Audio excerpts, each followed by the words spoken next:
বিশ্ব হিমোফিলিয়া দিবস উপলক্ষে রাজধানীর বাংলাদেশ মেডিকেল ইউনিভার্সিটিতে অনুষ্ঠিত হয়েছে এক বর্ণাঢ্য সচেতনতা র্যালি।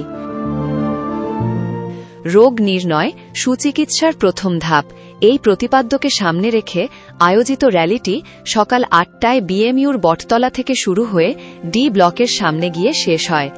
অনুষ্ঠানে প্রধান অতিথি হিসেবে উপস্থিত ছিলেন বিশ্ববিদ্যালয়ের উপাচার্য প্রফেসর ডক্টর এফএম সিদ্দিকী।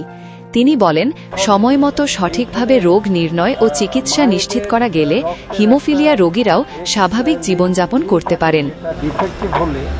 সেখানে এটা সন্তানের মধ্যে ট্রান্সমিট হয় এবং ছেলে সন্তানরা ভোগে। প্রধান কারণ হচ্ছে আমাদের রক্ত যাতে খুব সহজে তরল না হয়ে যায়, এটা যেন স্বাভাবিক থাকে, সেজন্য একটা ফ্যাক্টর আছে, সেটা হলো ফ্যাক্টর 8।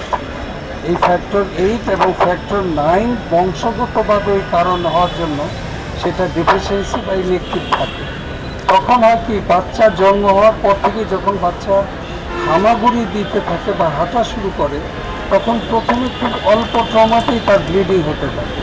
সেজন্য প্রথমে যে আক্রান্ত হয় সেটা হচ্ছে জয়েন্টগুলো, হাঁটু, অ্যাঙ্কেল জয়েন্ট বা যে জয়েন্টের উপর ভর করে বাচ্চা চলতে চায়, এটা হলো প্রথম ম্যানিফেস্টেশন। এবং এটা তীব্র ব্যথা হয়, অর্থাৎ জন্মের পর থেকেই একটা অবুঝ শিশু, নিরীহ এবং নিরপরাধ শিশু একটা জন্মগত রোগের কারণে তার ব্লিডিংয়ের একটা ভয়ঙ্কর অবস্থা নিয়ে জন্ম হয়। এটা সাধারণত ওইভাবে প্রকাশ পায়। আরেকটাভাবে প্রকাশ পায় হলো যখন সার্কামসিশন করতে চায় বা যে কোনো ছোটোখাটো সার্জারি, তখন দেখা যায় যে দাঁত তোলার পরে যায় বা দাঁত তোলার সময় দেখা যায় যে তার ব্লিডিং বন্ধ হচ্ছে না। এবং এমনও হতে পারে যে এই ব্লিডিং বন্ধ না হয়ে শিশু মৃত্যুর ঝুঁকি তৈরি হয়। Haematology society of Bangladesh, haemophilia society of Bangladesh সহ বিভিন্ন প্রতিষ্ঠানের চিকিৎসক, শিক্ষার্থী ও রোগীরা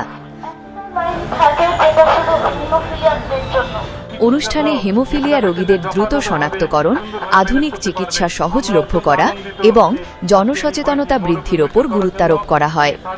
র্যালি শেষে হিমোফিলিয়া ব্যবস্থাপনা বিষয়ক জাতীয় গাইডলাইনের মোড়ক উন্মোচন করা হয়।